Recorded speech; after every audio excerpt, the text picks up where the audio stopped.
ठीक है।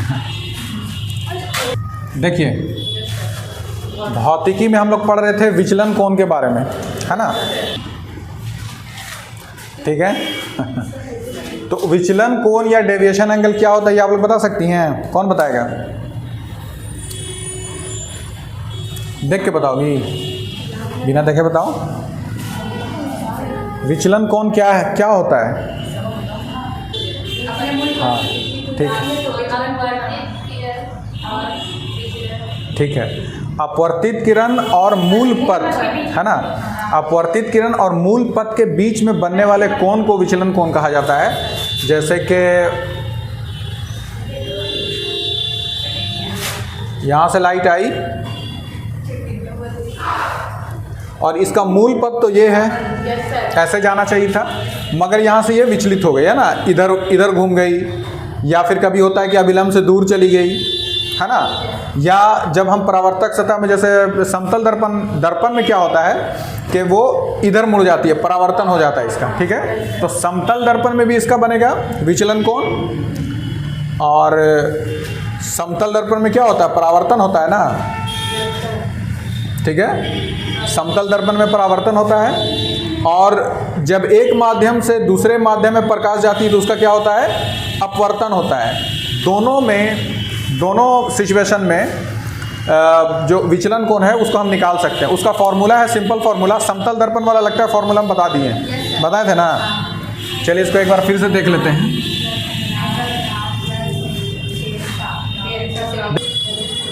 माना कि ये समतल दर्पण है और ये है अभिलंब, ठीक है? इस तरफ तो नहीं होता मगर चलिए इसको मान लेते हैं। किरण इस तरफ से आई और परावर्तन के बाद इधर चली गई, है ना? तो अगर देखा जाए, जैसा कि किरण जो है वो सीधी रेखा में गमन करती है, तो सीधी रेखा में अगर हम सीधी रेखा वाला नियम लगाएं इसमें, तो ये किरण इस तरफ ऐसे जानी चाहिए थी, पर इधर ना जाकर, चूंकि ये अपारदर्शी माध्यम होता है समतल दर्पण, और समतल दर्पण में परावर्तन होता है, तो लाइट यहाँ से टकरा करके मुड़ गई। ये हम लोग अच्छा से जानते हैं, ठीक है? तो जो लाइट का जो प्रकाश का मूल पथ है, और मूल पथ से ये वो प्रकाश कितनी मुड़ी है, इसी कोण को, यही दोनों कोण के बीच में जो मतलब इन्हीं दोनों रेखाओं के बीच में जो एंगल बनता है उसको हम लोग क्या बोलते हैं? विचलन कोण। और विचलन कोण को किस चीज़ से हम लोग सूचित करते हैं? डेल्टा से। डेल्टा जो है वो इस तरह का होता है, कुछ इस टाइप का, उसको पीछे से मिला देना, यही विचलन कोण है। इसका फॉर्मूला हम बताए थे, मैथ भी इसके बारे में बताए थे, इसके पीछे का। अगर जिसको मैथ नहीं समझ में आता है, कोई भी सीधी रेखा जो होती है, कोई भी सीधी रेखा है, तो अगर हम देखेंगे यहाँ से यहाँ तक का जो एंगल होता है वो 180 डिग्री होता है, ठीक है? तो अगर हम इसको सीधी रेखा के रूप में ले लें तो यहाँ से यहाँ ये भी 180 डिग्री हो जाएगा, है ना? तो एक तो हमको ये, एक परावर्तन के नियम से हमको ये बात पता है कि ये एंगल आई है और ये एंगल आर है, ठीक है? और एंगल आई जो होता है वो एंगल आर के बराबर होता है, ये भी पता है। तो अगर हम इसको जोड़ दें तीनों को, तो angle I plus angle R plus lambda, ठीक है? तीनों को मिला देंगे तो कितना हो जाएगा? 180 डिग्री, ठीक है? अब देखिए, अब हमको लैम्डा अगर निकालना है तो 180 डिग्री में से माइनस कर देंगे एंगल आई और एंगल आर को, ठीक है? अब देखिए, ये तो हो गया फॉर्मूला। अब यहाँ पे इससे हम और फॉर्मूला बना सकते हैं। जैसे कहीं कहीं पे दिया रहा है कि सिर्फ एंगल आई दिया हुआ है, तो एंगल आई दिया हुआ तो ऑटोमेटिकली आप एंगल आर भी जान रहे हैं, क्योंकि दोनों सेम होता है ना? तो इसको हम ऐसे ना लिख करके ऐसे लिख सकते हैं, delta is equal to 180 degree minus 2r, लिख सकते हैं। देखो क्यों आया, ये आई है और ये आर है, आई और आर दोनों बराबर है कि नहीं है? yes, sir. बराबर है ना? तो आर और R 2r, R plus R, I भी लिख सकती हो, आई भी लिख सकती हो, देखो आई भी लिख सकती हो। ये एक फॉर्मूला आपका हो गया, ठीक है? ये भी एक फॉर्मूला आपका हो गया, है ना? और इसी में हम इसको ऐसे भी लिख सकते हैं कि delta is equal to 180 degree minus 2i, ये भी फॉर्मूला आप लिख सकते हैं। मतलब आपको अगर बेसिक चीज़ ये डायग्राम अगर आपको पता है तो आप ये सब लिखना कोई बहुत बड़ी बात नहीं है ना। बस इसको समझने की बात है, रटने वाली बात नहीं है। और इस तरह से दे देता है कि अगर कोई प्रकाश किसी सतह से टकरा रही है, उसका आपतन कोण इतना है और वो परावर्तन के बाद जो है उसका विचलन कोण कितना होगा, समझ में आया। तो आपतन कोण पता है तो जाहिर सी बात हमको परावर्तन कोण भी पता है, और आपतन कोण परावर्तन कोण पता है तो फिर हम 180 में से उसको माइनस अगर कर देते हैं तो हमारा जो लैम्डा वो आ जाता है। ये ऑब्जेक्टिव में क्वेश्चन पूछ देता है, ठीक है। तो इसको आराम से आप लोग समझ लीजिए। इसमें कुछ लिखना है तो लिख लीजिए। जो देखिए अब इसमें क्या है कि जब प्रकाश विरल माध्यम से सघन माध्यम में प्रवेश करता है, ठीक है, ये समतल दर्पण वाला जो था वो परावर्तन था, और विरल से अगर सघन माध्यम में प्रवेश करेगा तो वो अपवर्तन होगा, है ना, परावर्तन नहीं। तो ये अपवर्तन वाला एग्जाम्पल है, ठीक है, विरल से सघन में। अब डायग्राम बनाते हैं हम। ये अभिलंब हो गया, ऊपर में मान लेते हैं कि ये विरल माध्यम है, नीचे सघन माध्यम, ठीक है। प्रकाश यहां से आया, इसको जाना चाहिए था ऐसे, मगर ये क्या होगा, अभिलंब की ओर मुड़ जाएगा, इधर मुड़ जाएगा। अब इसका फॉर्मूला हम कैसे निकालेंगे अगर हमको इसमें से डेविएशन एंगल निकालना है, यानी विचलन कोण निकालना है। तो अब बताइए विचलन कोण कहाँ पे बनेगा, कहाँ पे बनेगा, यहाँ पे बनेगा, यहाँ पे बनेगा, यहाँ पे बनेगा, यहाँ पे बनेगा, यहाँ पे बनेगा, कहाँ बनेगा?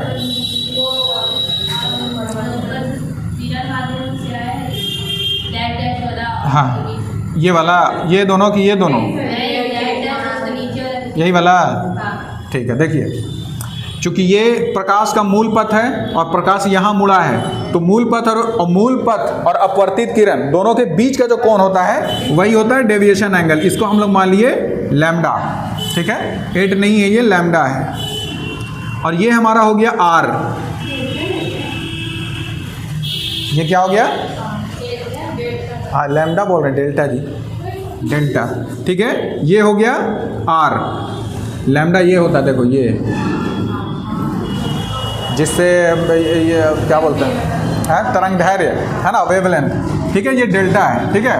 अब देखिए ये एंगल जो है हमारा, ये कौन सा एंगल है, एंगल आई, ठीक है ना, और ये एंगल आर है। यहाँ से लाइट आई, इधर घूम गई और ऐसे हो गया। यहाँ पे देखिए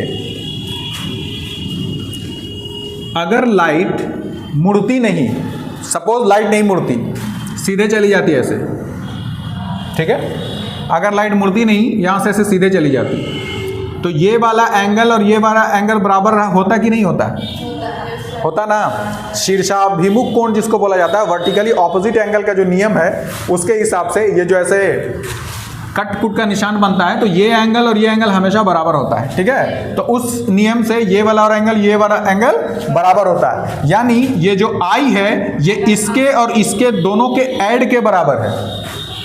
आ रहा है समझ में, समझ में आया। ये जो एंगल आई है, यहाँ पे लिखते हैं, एंगल आई जो हमारा है वो बराबर है किसके किसके, एंगल आर प्लस डेल्टा, यही है ना। तो बस निकल गया फॉर्मूला से। अब डेल्टा बराबर क्या हो जाएगा, angle I minus angle R, ये हो गया आपका फॉर्मूला, ठीक है। Delta is equal to I minus R. कोई प्रॉब्लम इसमें? ये दोनों बराबर नहीं है, ये दोनों मिल करके इसके बराबर है। दोनों क्यों बराबर है? क्योंकि देखो ये इधर से एक लाइन जा रहा है एकदम ऐसे सीधा, ये सीधा लाइन गया तो है नहीं, मगर ऐसे जाता अगर सीधा, और ये इधर से ऐसे आता इधर, तो अगर ये एंगल बराबर है तो ये एंगल भी यहाँ से लेके यहाँ तक का एंगल भी बराबर होता है, जैसा कि हम ये बताएं। अब जैसे उसमें क्या हुआ है कि ये वाला एंगल आई है ना, मगर प्रकाश ऐसे सीधे ना जा करके ऐसे मुड़ गई है, यही हुआ है ना। तो ये दोनों को मिलाएंगे तो इसके तो बराबर हो ही जाएगा वो। आ गया समझ में? तो इसीलिए यहाँ पे लिखा गया है कि angle R plus delta, angle R plus delta is equal to angle I. और उस तरह से फिर हम डेल्टा को अगर निकालेंगे तो आई में से मतलब आर इक्वल के इस साइड आएगा तो आई माइनस आर हो जाएगा, डेल्टा बराबर आई माइनस आर हो गया। ठीक है, ये दूसरा फॉर्मूला है, ये वाला है ना, यूट्यूब पे देखिएगा अगर देखना होगा तो। जब प्रकाश सघन माध्यम से विरल माध्यम में प्रवेश करता है,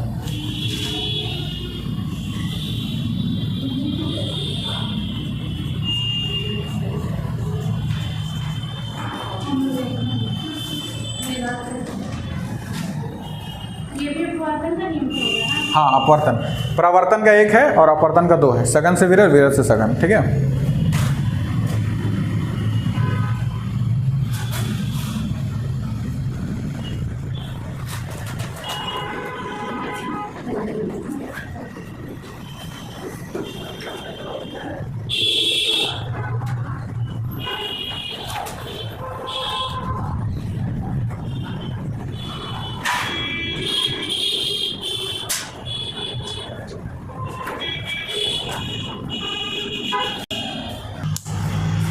इसमें क्या समझना है आपको, देखिए जैसे वो क्या था, डेल्टा बराबर आई माइनस आर, है ना, तो इसका सिर्फ उल्टा हो जाएगा, डेल्टा इज इक्वल टू, देखो आ गई, देखिए यहाँ पे क्या हो रहा है कि आर जो है वो सबसे बड़ा एंगल बन रहा है, ये समझ में आया ना। देखिए ये सघन माध्यम है, ये विरल माध्यम है, सघन माध्यम से जैसे ही विरल माध्यम में प्रकाश प्रवेश करती है वो अभिलंब से दूर हट जाती है ना, जैसे उसको सीधे जाना चाहिए था वैसे ना जाकर के वो अभिलंब से दूर हट गई, है ना।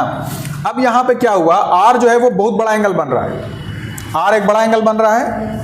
इंसिडेंट एंगल देखिए ये क्या है, यहाँ पे ये जो आर है, अगर आर में से अगर हम आई घटा दें, जैसे देखो ये आर है, इसमें से अगर हम आई एंगल घटा दें, इसमें भी देखिए वही नियम लग रहा है, यहाँ तक वाला जो एंगल है ये एंगल आई है, ये एंगल मतलब यहाँ तक जो इसका एंगल आएगा वो एंगल आई के इक्वल आएगा, ठीक है ना, एंगल आई के इक्वल आएगा। तो आर में से अगर हम डेल्टा हटा दें तो एंगल आई आ जाएगा, आर में से अगर हम आई हटा दें तो क्या आ जाएगा, डेल्टा आ जाएगा। आ रहा समझ में ना, ये जो आर है यहाँ से यहाँ तक लेकर के, यहाँ से लेकर के यहाँ तक आर है, ठीक है, आर में से अगर हम आई हटा देते हैं, इतना दूर जो एंगल बनेगा वो एंगल आई के इक्वल होगा, कितना समझ में आ रहा है ना। तो आर में से अगर हम आई हटा दें तो डेल्टा मेरा निकल जाएगा ना, बीच यहाँ तक वाला एंगल आई और इसके बराबर है, ये आई और यहाँ तक बराबर है, तो आई प्लस अगर डेल्टा करेंगे तो आर के बराबर हो जाएगा, है ना। तो आई प्लस डेल्टा करने से आर आ रहा है मेरा, तो इसी तरह से हम अगर हमको डेल्टा निकालना है तो हम आई को क्या कर देंगे, इधर कर देंगे, तो आर माइनस आई हो जाएगा ना, ठीक है। ये समझाने के लिए, बाकी आपका फॉर्मूला सिंपल है कि इसमें आई माइनस आर होगा तो इसमें आर माइनस आई होगा। चलिए अब आप लोग फॉर्मूला बोलिए। तो समतल दर्पण में अगर हमको विचलन कोण निकालना होगा तो क्या फॉर्मूला होगा, बोलो, माइनस, हाँ बोलो बोलो, ठीक है ठीक है ठीक है ठीक है, 180 माइनस आई प्लस आर, इसको और कैसे लिख सकते हैं हम, एक्स, हाँ माइनस 2i, और इसको एक और कैसे लिख सकते हैं हम, माइनस 2r। अब ये कैसे लिखाया है ये सारा हम समझा दिए, है ना। अब देखिए जब प्रकाश विरल माध्यम से सघन माध्यम में प्रवेश करता है तो इसमें डेल्टा निकालना होगा, तो हम कैसे निकालेंगे, आई माइनस आर। और जब प्रकाश सघन माध्यम से विरल माध्यम में जाएगा तो इसका हम कैसे निकालेंगे, आर माइनस आई। सिंपली बस समझ लीजिए इसको, आई माइनस आर, इसका आर माइनस आई, है ना। मगर इसमें देखो क्या होता है ना, एग्जाम में बैठोगे तो कंफ्यूज हो जाओगे कि आई माइनस आर होगा कि आर माइनस आई होगा। तो इसके लिए पीछे डायग्राम का दिमाग में होना बहुत ज़रूरी है। एक बार ऐसे हल्का सा साइड में ऐसे खींच करके ऐसे किए, समझ में आ जाए कि इसमें कौन बड़ा है कौन छोटा है। ऐसी स्थिति आप लोग गेस कर सकते हैं कि कौन सी स्थिति में विचलन कोण शून्य होगा। नहीं, देखिए सिंपल मतलब इसका ये है, विचलन कोण के शून्य होने का सिंपल मतलब है कि अपवर्तन नहीं होगा। आया समझ में, अपवर्तन नहीं होगा। देखिए ये माध्यम है और ये माध्यम है, दो माध्यम अलग अलग माध्यम है, ठीक है। प्रकाश यहां से चली और एकदम सीधी चली गई, मुड़ी ही नहीं कहीं, तो विचलन कोण शून्य ही है ना।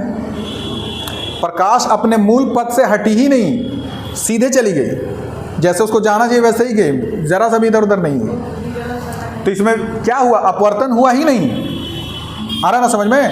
तो क्वेश्चन को ऐसे भी घुमा के पूछ सकता है आपसे कि कौन सी स्थिति में अपवर्तन नहीं होगा, ऐसे पूछ सकता है कि नहीं पूछ सकता। या फिर ऐसे भी पूछ सकता है कि इनमें से कौन सी स्थिति में विचलन कोण शून्य होगा। दोनों का कहने का मतलब सेम है, अपवर्तन ना होना, विचलन कोण शून्य होना, दोनों बराबर चीज़ है। समझने वाला कि घुमा घुमा के समझने वाला आदत है, सीधे जा रहा है ना, इसका मतलब इसमें अपवर्तन हो रहा है, नहीं हो रहा है। जब मुड़ता तभी होता है, ठीक है। अब इसमें बोल रहा है कि वैसी स्थिति बताइए जिसमें विचलन कोण जो है वो हम शून्य रहे। तो जो सभा बताई वो सही है कि दोनों अगर सघन रहेगा तो दोनों तो सेम है, दोनों अगर विरल रहेगा तो दोनों तो सेम है। मगर देखिए सघनता भी कम और ज़्यादा होती है, इसको आप ऐसे नहीं नाप सकते कि सघन तो कितना सघन। जैसे अगर हम बोलेंगे कि हवा जो है जैसे निर्वात है, क्या ये सघन है?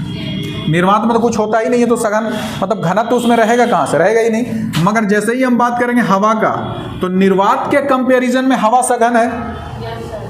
मगर जैसे ही हम यहाँ पे पानी से कंपेयर करेंगे यानी जल से, तो हवा विरल हो जाएगा, है ना। क्या हुआ? हाँ, सघन मतलब घना, है ना, घना। और विरल मतलब जो वीरान, ठीक है। तो मतलब क्या वीरान, जैसे निर्वात है उसमें कुछ नहीं होता, ना गैस होता है, ना पार्टिकल होता है, ना धूल होता है, ना कण होता है, वो बस खाली है, तो निर्वात हो गया। हवा में पार्टिकल होता है, गैस का पार्टिकल, धूल होता है, वाटर वेपर होता है। पानी में और भी पार्टिकल ज़्यादा होता है, तभी थोड़ा और घना होता है, वो होता है। या फिर पानी के अलावा आप कांच का एग्जांपल ले लीजिए, कांच और घना हो गया। तो कहने का मतलब इसमें किसी को आप ये नहीं बोल सकते हैं, अगर आपसे पूछे कि अगर कोई और जैसे घुमा के पूछने वाला पूछे कि इसमें से कौन जो है वो सघन माध्यम है, तो कंपेयर करने के लिए बोलेगा तो इसमें कांच है ना। मगर सिर्फ देगा क्या हवा सघन माध्यम है, तो ये क्वेश्चन वैलिड ही नहीं है, क्योंकि कंपेयर करेंगे तभी पता चलेगा कि उस सघन है कि विरल है। क्या हवा सघन है, ये कोई सवाल ही नहीं बनता है। हम बोलेंगे क्या पानी सघन है या क्या पानी विरल है, तो भाई आप कांच से कंपेयर कीजिएगा तो विरल है, और अगर हवा से कंपेयर कीजिएगा तो सघन है। आई बात समझ में? तो हम इसको सघन या ऐसे नहीं लिख सकते, इसको हम कैसे लिखेंगे? समान प्रकाशिक घनत्व, ऐसे लिख सकते। समान प्रकाशिक घनत्व वाले माध्यमों में प्रकाश का विचलन शून्य होता है। प्रकाशिक घनत्व का मतलब कि प्रकाश के लिए कितना घनत्व है उसका, प्रकाश उसमें कितना स्पीड से चलती है। सिंपल कहने का ये मतलब है उसके कि प्रकाश लाइट जो है वो उसमें कितना स्पीड में चलेगी। अगर हम एक एग्जांपल लेते हैं सरसों का तेल, फॉर एग्जांपल, है ना, सरसों का तेल, और एक है आपको क्या उसको बोलें किरासन तेल मान लिया। दोनों में अगर प्रकाश सेम चाल से चलती है तो दोनों का प्रकाशिक घनत्व सेम है। आ रहा समझ में? दोनों में अगर लाइट की स्पीड सेम है तो प्रकाशिक घनत्व भी सेम है। आई बात समझ में? अगर ऊपर सरसों का तेल और नीचे किरासन तेल है, अगर हम लाइट पार करेंगे तो इसमें विचलन नहीं होगा, क्योंकि दोनों का घनत्व सेम है। अच्छा, ये हम एकदम एग्जैक्ट फैक्ट वाला बात नहीं कर रहे हैं कि सरसों का तेल और इसका दोनों घनत्व सेम ही होता है, हम बस समझाने के लिए एक बात बता रहे हैं। आई बात समझ में? तो ऐसा बहुत सारा पदार्थ होता है जो पदार्थ तो अलग अलग है मगर प्रकाशिक घनत्व तो दोनों का सेम है, तो लाइट उसमें इंटर करने के बाद मुड़ी उड़ेगी नहीं, एकदम सीधे चली जाएगी। ठीक है, तो पहला कंडीशन ये है कि समान प्रकाशिक घनत्व वाले माध्यमों में प्रकाश का विचलन शून्य होता है। Got it? चलिए, अब दूसरा क्या है, देखो, जब प्रकाश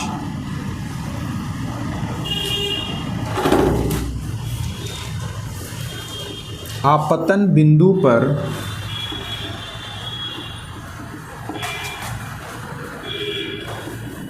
अभिलंबवत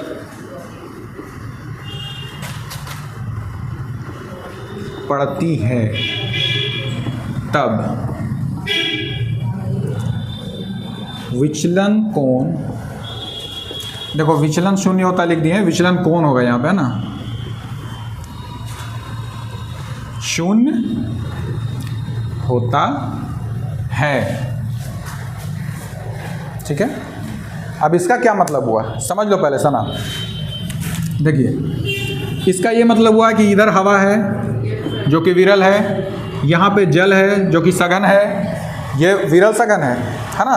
ये वाला कंडीशन नहीं है कि समान प्रकाशिक घनत्व नहीं है, एक विरल एक सघन है, मगर हम प्रकाश को बिल्कुल एक अभिलंब डाल रहे हैं यहाँ से ऐसे, ठीक है, प्रकाश को बिल्कुल 90 डिग्री पे डाल रहे हैं, समझ में आ रहा है ना। 90 डिग्री पे जब हम प्रकाश को डालेंगे तो जल में आने के बाद जाहिर सी बात है प्रकाश का चाल तो कम होगा, मगर उसका विचलन नहीं होगा। हाँ, 90 डिग्री पे क्योंकि विचलन नहीं होता है, सीधी जा रही है वो, कहीं इधर उधर नहीं मुड़ी। तिरछा कब होगा, जब हल्का सा भी उसको ऐसे तिरछा कीजिएगा ना, हल्का भी यहाँ पे एंगल बना दीजिएगा तो उसके मतलब वो अपने मूल पथ से मुड़ जाएगी, मगर एकदम सीधा लंबवत डालिएगा तो वो नहीं मुड़ेगी। ये हम लोग समतल दर्पण में पढ़ते टाइम भी ये चीज़ पढ़े हैं कि सीधा जाएगा, अगर अभी लंबवत पड़ेगा तो वापस लौटेगा, उसी पथ पे वापस लौट जाता है। ये पढ़े हैं ना हम लोग। हाँ, 0 डिग्री का कोण बनाता है। तो बस इसमें भी यही चीज़ है कि अगर प्रकाश आपतन बिंदु पर, आपतन बिंदु यहाँ पे है ना, आपतन बिंदु पे जब प्रकाश अभी लंबवत पड़ती है तब विचलन कोण उसका 0 हो जाता है, 0 हो जाता है। 2 कंडीशन याद रखिएगा आप लोग। पहला कंडीशन समान प्रकाशिक घनत्व, और दूसरा कंडीशन जब प्रकाश आपतन बिंदु पर अभिलंबवत पड़ता है, तो है ना।